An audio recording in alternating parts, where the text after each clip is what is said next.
नमस्कार. कसे आहात? ऐकताय ना कथा व तात्पर्य? अरे वा, छान. असेच ऐकत रहा. आज श्यामची आई या कथा शृंखलातील 7वी कथा पत्रावळ ही ऐकणार आहोत. आणि कथेच्या शेवटी तात्पर्य. जसे मंदिरात गेल्यावर प्रसाद घेतल्याशिवाय प्रसन्न वाटत नाही, अगदी तसेच. चला तर मग, आहात ना तयार? श्यामची आई रात्र 7वी पत्रावळ. कोकणात पुष्कळशा घरी पत्रावळीवर जेवणाची पद्धत आहे. साधेपणात किती सुंदरता व स्वच्छता असते. ताटांना ती कलई लावा व ती पोटात दवडा. घाण सारी. माझ्या वडिलांना पत्रावळीवर जेवणे फार आवडे. बायकांना सुद्धा त्रास कमी. ताटे घासावयास नकोत. वडील सकाळी शेतावर जावयाचे. इकडे तिकडे फिरून काम धाम करून ते 10च्या सुमारास परत घरी येताना फुले, पत्रावळीसाठी पाने, कोणा कुणब्याने दिली असली किंवा शेताच्या बांधावर केलेली असली तर भाजी असे घेऊन घरी यावयाचे. वडील मग स्नान करून संध्या पूजा वगैरे करावयास बसत. आम्ही शाळेतून आलेली मुले पत्रावळी लावावयास बसत. ताज्या पानांची हिरवीगार पत्रावळ व त्याच पानांचा द्रोण. मला प्रथम पत्रावळ लावता येत नसे. द्रोण तर अगदी साधत नसे. आमच्या कोकणात एक म्हण आहे, पत्रावळी आधी द्रोणा तो जावई शहाणा. पत्रावळ लावण्यापूर्वी ज्याला तिच्याहून कठीण असा द्रोण लावता येईल तो जावई शहाणाच असला पाहिजे. घरातील मंडळी पत्रावळी लावीत बसत. कधी कधी प्रत्येकाने 5-5 पत्रावळी लावाव्या असे आजी ठरवून टाकी व प्रत्येकास पाने वाटून देई. नाना प्रकारच्या पानांच्या पत्रावळी लावतात. वडाची पाने, पळसाची पाने, कुड्याची पाने, धामणीची पाने, भोकरीची वाटोळी पाने, पांढऱ्या चाफ्याची पाने, सर्वांच्या पत्रावळी लावतात. श्राद्धाला मोहाच्या पानाचीही पत्रावळी कोणी मुद्दाम लावतात. चातुर्मासात बायका आंब्याच्या पानांच्या किंवा फणसाच्या पानांच्या पत्रावळीवर जेवणाचे व्रत घेतात. कोकणात पत्रावळीस धार्मिक संस्कृतीत स्थान दिले गेले आहे. झाडांची व त्यांच्या पानांचीही केवढी थोरवी आहे. श्याम, तू पत्रावळ लावावयास शिक, नाहीतर आज जेवावयास मिळणार नाही असे आईने मला बजावले. मला लावायला येत नाही, मी काही लावणार नाही, मीही रागानेच म्हटले. माझी बहीण माहेरी आलेली होती. ती मला म्हणाली, श्याम ये, तुला मी शिकविते. कठीण का आहे त्यात काही? मला नको, तू शिकवायला जा, मी उर्मटपणे त्या प्रेमळ बहिणीस उत्तर दिले. माझी अक्का फारच सुंदर पत्रावळ लावीत. माझे वडीलही पत्रावळ व द्रोण लावण्यासाठी गावात प्रसिद्ध होते. आमच्या गावात राम भटजी म्हणून एक होते. त्यांची तर आख्यायिकाच झाली होती. जे पान हातास लागेल ते घेऊन राम भटजी टोचीत जायचे. चांगलेच पान पाहिजे, हे येथे नीट बसणार नाही वगैरे विचार त्यांच्या मनात येत नसत. कसेही पान असो, राम भटजीच्या पत्रावळीत त्याला स्थान आहेच. कोणाकडे लग्न मुंज असली, प्रयोजन वगैरे असले की गावातील मंडळी त्यांच्याकडे जमावयाची व पत्रावळी लावीत बसावयाची. गप्पा गोष्टी करीत सहकार्याने कामे करावयाची. अलीकडे ती पद्धत जात चालली आहे. अशी ही पत्रावळीची परंपरा मला शिकणे भाग पडले. परंतु मी पडलो हट्टी. मी काही त्या दिवशी पत्रावळ लावली नाही. मी पत्रावळ लावली नाही व आईने माझे पान मांडले नाही. ज्याने त्याने आपापली पत्रावळ घेऊन बसावे असे ठरले होते. माझी पत्रावळ नाही. सारी जणे हसू लागली. माझ्यासाठी माझी अक्का रदबदली करू लागली. उद्या लावशील ना श्याम पत्रावळ? उद्या शिक हो माझ्याजवळ. आई, उद्या तो लावील हो, वाढ आज त्याला, असे अक्का म्हणू लागली. परंतु आम्ही एरंडासारखे फुगलो होतो. मी नाहीच लावणार, जा, नका वाढू मला जेवायला, माझे आडली आहे खेटर, मी तस्सा उपाशी राहीन, असे रागाने म्हणत मी ओसरीवर गेलो. पोटात तर भूक लागली होती. कोणी आणखी समजूत घालावयास येते का याची वाट मी पाहत होतो. शेवटी माझी थोर निरभिमानी अक्का तीच पुन्हा माझ्याजवळ आली.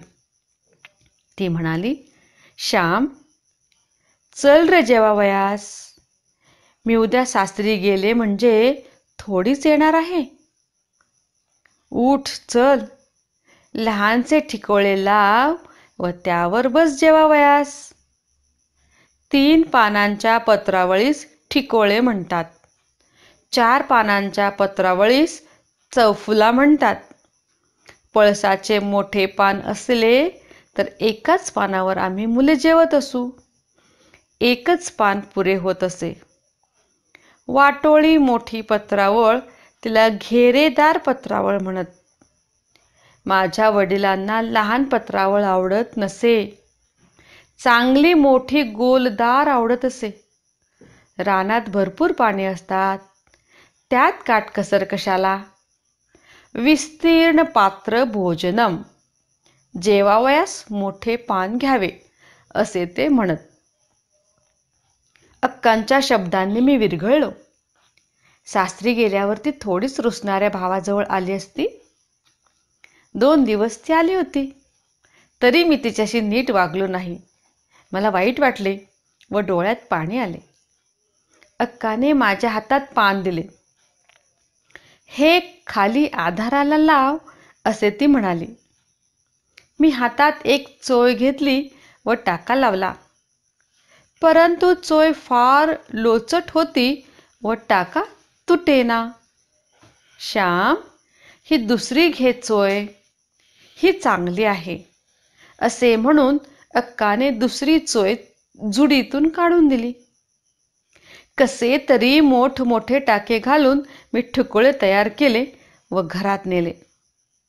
ही माझी पत्रावळ, वाढ मला, मी आईला म्हटले. हातपाय धुवून आलास का पण? आईने विचारले. हो, केव्हाच हातपाय धुतले, मी काही घाणेरडा नाही, मी म्हटले. घाणेरडा नाहीस, परंतु सुसू तर करतो आहेस. नाक नीट शिंकरून घे, तो मी इकडे वाढते, आई म्हणाली. मी नाक स्वच्छ करून आलो व जेवावयास बसलो. पोटभर जेव चांगला, उगीच हट्ट करतोस. तो शेजारचा वसू एवढासा आहे, पण कशी छान लावतो पत्रावळ, आई बोलत होती. मी रागाने भराभरा जेवत होतो. पत्रावळ कशी तरी लावलेली होती. तिचा एक टाका निघाला व माझ्या घशात अडकला. मी घाबरलो. शेवटी निघाला एकदाचा. टाके जातात घशात, तरी म्हणे तूच पत्रावळ लाव. मला लावायला येत नाही तरी म्हणे लाव, मी रागाने म्हटले. आमच्या घशात नाही जाते, तू निष्काळजीपणाने लावलीस याचे हे प्रायश्चित. जोपर्यंत तू चांगली पत्रावळ लावण्यास शिकणार नाहीस तोपर्यंत तुझीच पत्रावळ तुला ठेवण्यात येईल, आई म्हणाली. मी दुसऱ्या दिवसापासून चांगल्या पत्रावळी लावण्याचा निश्चय केला. अक्का पत्रावळ कशी लावते, दुमड कशी घालते ते पाहू लागलो. काही पानांना दुमड घालावायची असते. ज्याला आपणापेक्षा एखादी चांगली गोष्ट करता येत असेल त्याच्याजवळ जाऊन शिकले पाहिजे. त्यात गर्व कशाला? प्रत्येक गोष्ट चांगली करता आली पाहिजे. जे जे करीन ते उत्कृष्ट करीन असे माणसाचे ध्येय असावे. पत्रावळ लावणे असो वा ग्रंथ लावणे असो, शेण लावणे असो वा शेला विणणे असो, माझ्या वडिलांचा हा गुण होता. ते धुणी दांडीवर वाळत घालीत तर कशी सारखी घालीत. टोकाला टोक मिळालेले. आमच्या गावात एक गरीब गृहस्थ होते. ते गोंधळे सरांकडे धुणी वाळत घालण्याचे काम करीत. ते इतकी छान धुणी वाळत घालीत की पाहत बसावे. माझे वडील भाजीच्या दळ्यांना पाणी शिंपीत. त्यावेळेस किती बारीक धारेने शिंपीत, हाताने धार धरून शिंपीत. परंतु ते काळजी घेत. प्रत्येक गोष्टीत नीटनेटकेपणा असला पाहिजे, सौंदर्य असले पाहिजे. माझ्या आईने मला प्रत्येक गोष्ट मनापासून करावयास शिकविले. प्रत्येक गोष्ट चांगली करावयास शिकविले. आपण लावलेली पत्रावळ कोणालाही मांडतील तर ती नीट असेल तर जेवणाऱ्याच्या घशात टाका जावयाचा. पत्रावळ लावताना मनात म्हटले पाहिजे, कोणीही हिच्यावर जेवो नीट जेवता येईल. घशात टाका जाणार नाही. फटीतून अन्न खाली जाणार नाही. मी चांगली पत्रावळ लावण्यास शिकलो. एक दिवस माझ्या हातची पत्रावळ मुद्दाम वडिलांसाठी मांडली. वडिलांनी विचारले, चंद्रे, तुझी का ग पत्रावळ? अक्का म्हणाली, नाही, ती श्यामने लावलेली आहे. वडील म्हणाले, इतकी चांगली केव्हापासून यावयास लागली? आई म्हणाली, त्या दिवशी जेवायला घातले नाही व तू चांगली पत्रावळ लावीपर्यंत तुझी तुलाच घ्यावी लागेल असे सांगितले म्हणून नीट शिकला लावायला. मी आईला म्हटले, आता मागच्या कशाला सांगतेस? भाऊ, आता चांगली येते की नाही मला? आता काय, सुंदरच लावता येते, पण द्रोण कुठे लावता येतो? वडील म्हणाले, द्रोणही मी लावून ठेवला आहे. विहिरीवर अक्काने लावलेला एक द्रोण मी घेऊन आलो व त्याच्यासारखा लावीत बसलो. शेवटी साधला. मी तुम्हाला जेवण झाल्यावर दाखवीन. मी सांगितले. माझ्या पत्रावळीचे गुणगान झाल्यामुळे मी जरा फुशारून गेलो होतो. जेवण झाल्यावर मी द्रोण वडिलास दाखविला. चांगला आहे, परंतु येथे चुकला. समोरासमोरचे कोपरे सारख्या दुमडीचे हवेत असे म्हणून त्यांनी सुधारून दिला. मी तो सुधारलेला द्रोण आईला नेऊन दाखविला. आता कोण रागे भरेल? उगीच हट्ट करतो व मला हे येणार नाही, ते येणार नाही असे म्हणतोस. देवाने ज्याला हातपाय दिले त्याला सारे काही करता येते, मनात मात्र हवे. चंद्रे, याला एक जर्दाळू दे, शिकल्याबद्दल खाऊ. आईने सांगितल्याप्रमाणे अक्काने फडताळातून एक जर्दाळू मला दिला. तो किती गोड लागला. समुद्र मंथनानंतर देवांना अमृतही तितके गोड लागले नसेल. गोडी वस्तूत नसून वस्तूसाठी केलेल्या श्रमात आहे, कर्मातच आनंद आहे. तर मग ऐकली ना कथा पत्रावळ? या कथेचे तात्पर्य, आधी कष्ट मग फळ, कष्टचे नाही ते निष्फळ. कष्ट किती महत्त्वाचे आहे, कारण श्रमातच आनंद आहे. श्यामला जोपर्यंत छान पत्रावळी तयार करता येत नाही तोपर्यंत त्या तुटक्याच पत्रावळीत जेवण करावे लागले. यात कोणतीही तडजोड नाही. नुसतेच कष्ट नाही तर श्रमाचे महत्त्वही समजते. त्यातूनही आनंद मिळतो व आत्मविश्वास वाढतो. कोणतीही एखादी हाती घेतलेली गोष्ट नीट एकाग्रतेने पूर्ण करणे, तंतोतंत करणे, ही कला या कथेतून आपणास शिकावयास मिळते.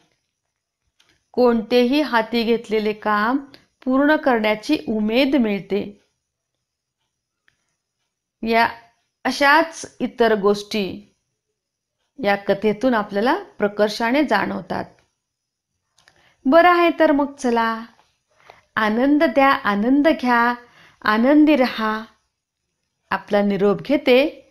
नंतर भेटू पुढील कथेसाठी. नमस्कार.